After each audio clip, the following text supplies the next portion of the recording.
Hello বন্ধুরা, আসসালামু আলাইকুম। কেমন আছো তোমরা সবাই? আশা করছি যে যেখানে আছো সবাই ভালো আছো। আমি শাপলা কিচেন অ্যান্ড ব্লগ থেকে তোমাদেরকে আরেকবার স্বাগত জানাই। তো আজকে আমি টমেটোর সস বানাবো। তো তার জন্য এরকম পাকা পাকা দেখে 3 কেজি আমি টমেটো নিয়ে নিয়েছি। তোমরা তোমাদের প্রয়োজন অনুযায়ী নিয়ে নেবে।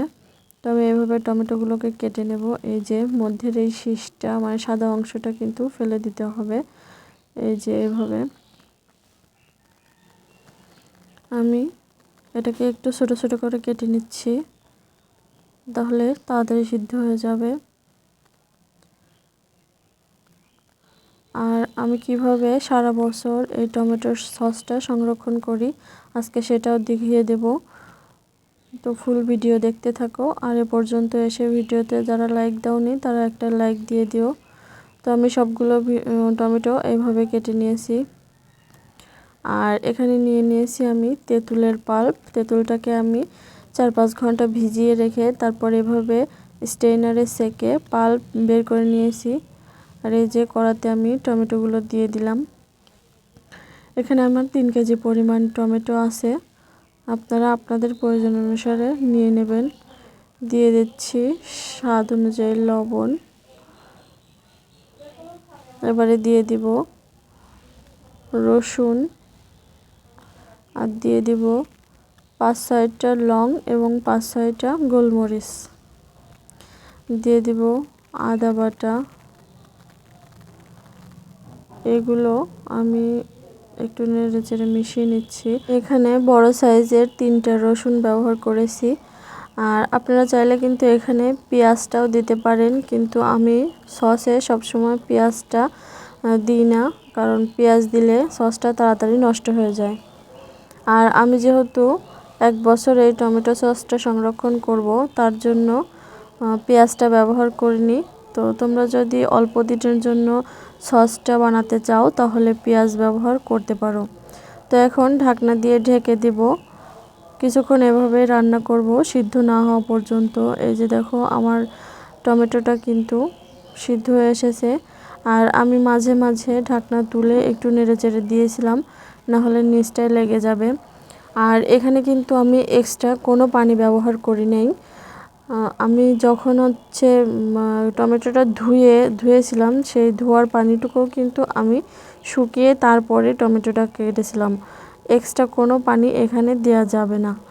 যদি টমেটোটা সংরক্ষণ করতে চাও 1 বছর, তাহলে পানি কিন্তু কোনোভাবে ব্যবহার করা যাবে না, বা টমেটোর গায়ে যে পানিগুলো লেগে থাকে সেগুলো একটা পরিষ্কার কাপড় দিয়ে মুছে নেবে। আমার রেসিপিতে সম্পূর্ণ টিপস অ্যান্ড ট্রিক্স ফলো করলে কিন্তু আপনাদের টমেটো সসও 1 বছর সংরক্ষণ করতে পারবেন। তো সম্পূর্ণ ভিডিওটি দেখতে থাকুন। আমার সসটা মানে টমেটোটা সিদ্ধ হয়ে গেছে। আমি এখন এটাকে চুলা অফ করে দিয়ে ঠান্ডা করে ব্লেন্ড করে নেব। এই যে আমি ব্লেন্ড করে স্ট্রেনারে ছেঁকে টমেটোর যে বীজগুলো হয় সেগুলো বাদ দিয়েছি। আর এখানে আমি 2 টেবিল চামচ দিয়েছি কর্নফ্লাওয়ার, আর 2 টেবিল চামচ দিয়েছি ভিনেগার।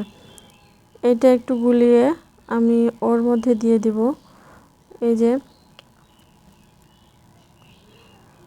এইখানে সসের মধ্যে আমি পরিমাণ মতো চিনি ব্যবহার করছি।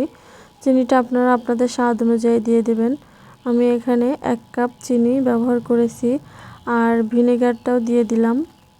ভিনেগার আর যে কর্নফ্লাওয়ার মিশ্রণ করলাম সেটাও দিয়ে দিয়েছি।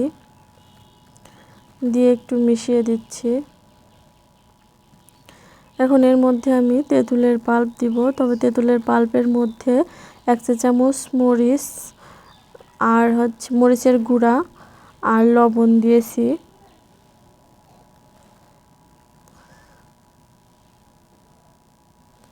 সামান্য লবণ দিয়েছি, যেহেতু আমরা টমেটোটাই লবণ ব্যবহার করেছিলাম। এখানে সামান্য পরিমাণ লবণ আর মরিচের গুঁড়া দিয়ে আমি তেঁতুলের পাল্পটাতে মিশিয়ে রেখেছিলাম 5-6 মিনিট, আর সেটাই এখানে দিয়ে দিলাম।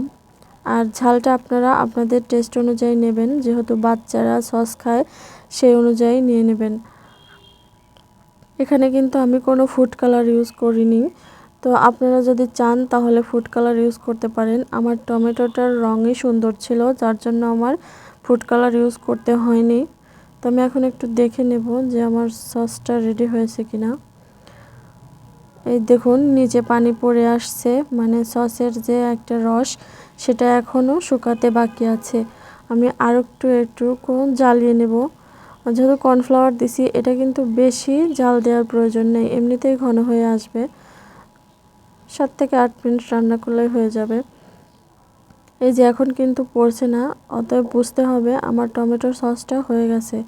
তো এটাকে এখন আমি নেড়েচেড়ে ঠান্ডা করে বোতলে ভরে নেব। তবে সবসময় চেষ্টা করবেন টমেটো সসটা কাচের কোনো বয়ম বা বোতলে ভরে নেওয়ার। প্লাস্টিকের বয়ম কখনোই ইউজ করবেন না, বা বোতল।